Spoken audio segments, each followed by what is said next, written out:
B27 positive ankylosing spondylitis নিয়ে যারা কাজ করেন এবং সবসময় খেয়াল রাখতে হবে প্রত্যেককে যে তার ওষুধের চাইতে তার ফিজিক্যাল ফিটনেসটা তৈরি করার জন্য ওষুধ যত কম খাওয়াইতে পারেন এই রোগীটা তার বয়স কত 30 বছর, তো সে পৃথিবীতে আরো 30 বছর বা 40 বছর বাঁচবে।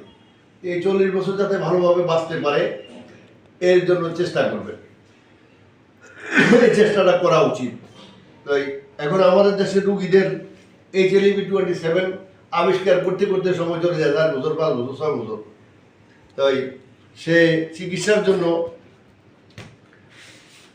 যায় এখানে,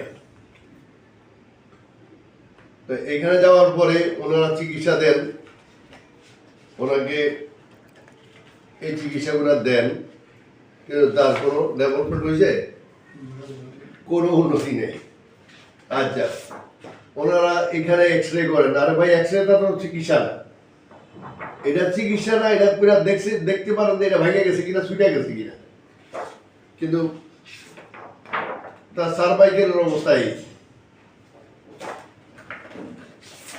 তার স্পাইন হিপ জয়েন্ট এগুলো প্রত্যেকটাই টাচ করেছে রোগ। এখানেই এই অবস্থা।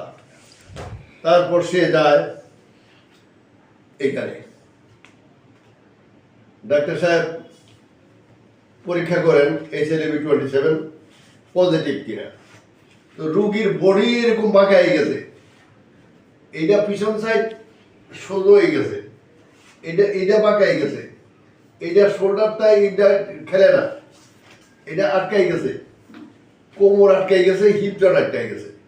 তো এইটা দেখার পরে যদি এই যে এইভাবে বডিটা এইরকম দেখার পরে যদি বলা না যায় যে অ্যাঙ্কোলাইজিংয়ে আক্রান্ত, HLA-B27 আক্রান্ত, তো তাহলে এইসব পরীক্ষা নিরীক্ষা করে লাভটা কিনে ভাই? পরীক্ষা নিরীক্ষা তো একবার জীবনে করলেই হয়, জীবনে একবার করলে HLA-B27 পজিটিভ যখন আসবে এর চিকিৎসা পৃথিবীতে অত্যন্ত দুর্লভ, বিরল এবং কঠিন। তো এই চিকিৎসাটা জানতে হবে। এই চিকিৎসাটা যদি আপনি দিতে পারেন তাহলে আপনাকে যেতে হবে কোথায়? কায়োপ্র্যাকটিক কলেজ, ফার্মার কলেজ অফ কায়োপ্র্যাকটিক, সেখানে যাবেন। যাওয়ার পরে সেখান থেকে পড়াশোনা করে আসে এই বিষয় জানাশোনা ভালোভাবে জানতে পারলে তাহলে আপনি এই চিকিৎসাটা দিতে পারবেন। রুগী আপনি খোঁজা লাগবে না, রুগী আপনার কাছে চলে আসবে, খুঁজা চলে আসবে। আপনি গাছতলায় গেলেও রুগী আসবে নাকি? আমরা তার চিকিৎসা শুরু করবো একটু পরে। আজকেই তার প্রথম সেশন চিকিৎসা করি এবং আমরা অ্যাডজাস্টমেন্ট করি, বডি অ্যাডজাস্টমেন্ট, বডি ম্যানেজমেন্ট এবং কায়োথেরাপি, এই তিনটা দিয়ে আমরা ওর কাজ করি। তো তিনটা দিয়ে কাজ করার ফলে তার গাঁটটা ঘুরত, এবারে এইটুকু মোবিলিটি হচ্ছে, অপরদিকে নিচে বইতো, আগে এভাবে বইলে কি হতো, আগে টান লাগতো, দিয়ে অনেক টান লাগতো, তো এখন টানটা অনেকটা কমে গেছে। এই টানটা একটা চলে যাবে 2 দিন পরে এমনি। তো অপরদিকে অ্যাঙ্কোলাইজিংয়ের ক্ষেত্রে আমরা বলবো এই চিকিৎসাটা আপনারা পৃথিবীর যেখানেই করেন, যেই অবস্থায় থাকেন না কেন, এটা শুধু ওষুধ দিয়ে চিকিৎসা করা সম্ভব নয়। এবং ওষুধ দিয়ে এর চিকিৎসা করতে গেলে আপনি ইঞ্জেকশন দিলেও হাড় জোড়া লাগবে, ওষুধ খাইলেও হাড় জোড়া লাগবে, জোড়া বন্ধ হবে না।